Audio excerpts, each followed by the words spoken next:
फोड़ेंगे हो ज्यादा बम फोड़ेंगे। छठी घाटे हैदर हो बम फोड़ेंगे, हो बम फोड़ेंगे, हो बम फोड़ेंगे। सबसे बेसी बम इबर हम फोड़ेंगे। आया खुशी का समय छठी घाट पे भैया छुरा छुरी फूला झाड़ी इबर कम छोड़ेंगे। बम फोड़ेंगे हो ज्यादा बम फोड़ेंगे। छठी घाटे पनिया हम बम फोड़ेंगे, बम फोड़ेंगे, बम फोड़ेंगे। तोरो से बेसी बम हम फोड़ेंगे। भैया लवजी भोजी करने घुसे के जाओ, बहुते बम फटाका फूट रहा है, गोटे बजे मुट्ठी पड़ जाएगा।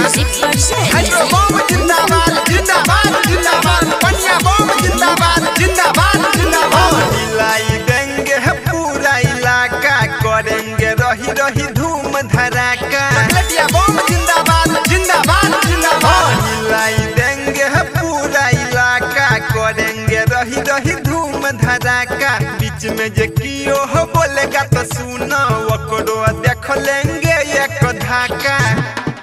रहते घाट सजल और डीजे लगल, रहते घाट सजल और डीजे लगल। खूब मस्ती करेंगे ना दम धरेंगे।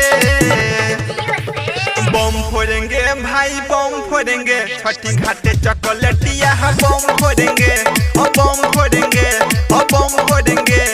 सबसे बेसी बम इबर हम फोड़ेंगे। बहुत छप्पन कर रहा है, बच के रहना, कुआना में बम फोड़ देंगे नहीं तो। और हाँ डीजे वाला भाई अभी से जीवन सिंह का गाना बजने तो फुल साउंड में। और हाँ आवाज नहीं कमना चाहिए। बम सतरंगी उड़ेगा आकाश में, यही बेर छठ मनेगा झकास में। सतरंगी बम जिंदाबाद जिंदाबाद जिंदाबाद। बम सतरंगी उड़ेगा आकाश में, यही बेर छठ मनेगा झकास में। झोरा के झोरा बम रखने छियै, साल भर से छलिए छठ पूजा के आस में। गायक जीव छमु के सरवी अमित कमलेश सिंह, जीव छमु के सरवी अमित कमलेश। सब मिली के रिकॉर्ड तोड़ेंगे। बम फोड़ेंगे भाई बम फोड़ेंगे।